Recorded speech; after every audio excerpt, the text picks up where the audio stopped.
First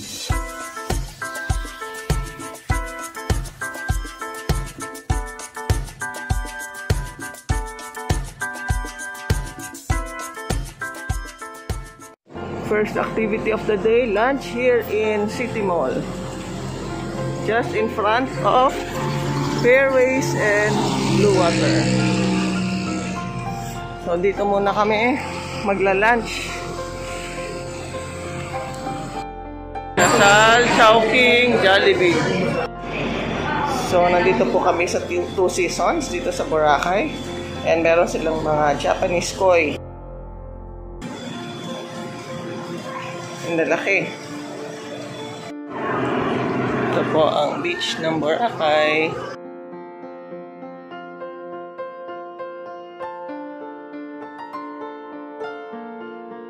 Walking on the beach front.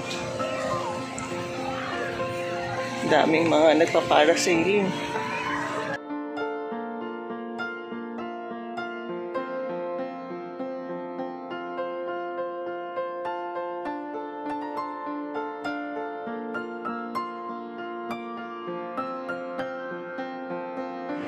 Dito po kami, still in the beach front of Boracay. This is Station 2. Station 1 still. Yeah, Station 1. Dami din nagpa-parasailing. Ganda ng mga mountain dito. Tsaka yung coconut trees. Pero in fairness, wala na daw yung amoy na mabaho before. Ito na, mas closer look dito sa grotto. Grotto daw palang tawag dyan. Yan sa rock formation na yan. Uy, meron din ditong castle na ginagawa sila. Tingnan natin yung harap. Ito yata yung iconic Boracay Castle.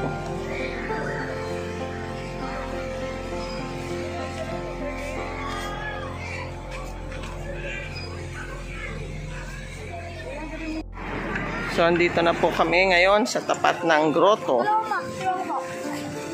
Ayan, oh. Daming tao.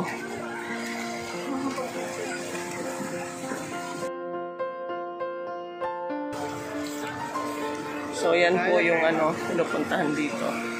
Yung grotto na to. And yung parasailing, kayak. Yan ang mga ginagawa dito. Tingnan natin yung tubig ko. Para siyang semento. Gusto yun mo. Thank you po. Tapos apaka-clear din ng water. Meron ding dito sa ilalim. So, andito po ngayon sa Boracay Beachfront. Malapit po sa grotto. Ayan po yung itsura ng grotto. Marami pong tao ang nagpapapicture at umakyat dyan. Ito po ang beachfront sa Boracay Station 1. Daming nagpaparasailing, oh. Meron ding mga pwedeng ma-rent na kayaks yun, oh. Meron naman ding mga beach volleyball kanina dun sa banda dun.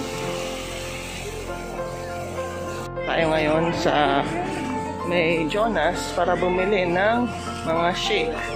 Tingnan natin kung anong available na shake. Isa brown. So yung mga shake nila. Shake. Mga menu nila. Pizza, pasta, fish, coffee. Menu nila.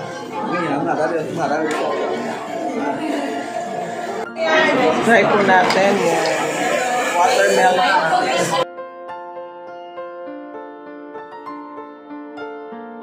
Lasang-lasa po yung mango. And meron din siyang aftertaste of watermelon. So masarap siya. Very refreshing.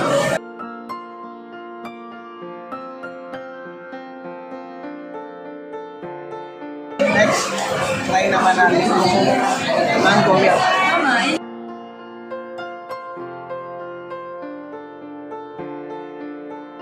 lasang-lasa yung mango niya and milk. Pero yung mango niya maasim. Hindi katulad ng watermelon mango na medyo sweet. So, mas prefer ko yung watermelon.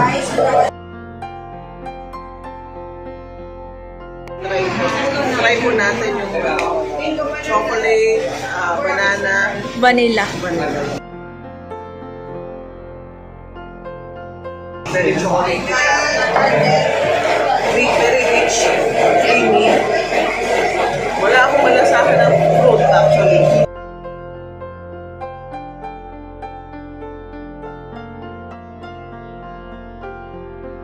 Kung mahilig ka sa mga sweets yan, okay.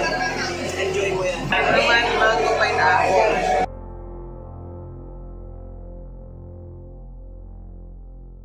Very fruity siya. Dominant yung taste ng pineapple. Meron na konting mango.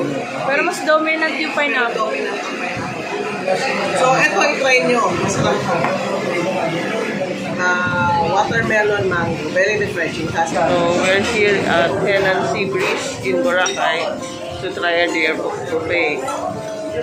So, we'll see what they have to offer today.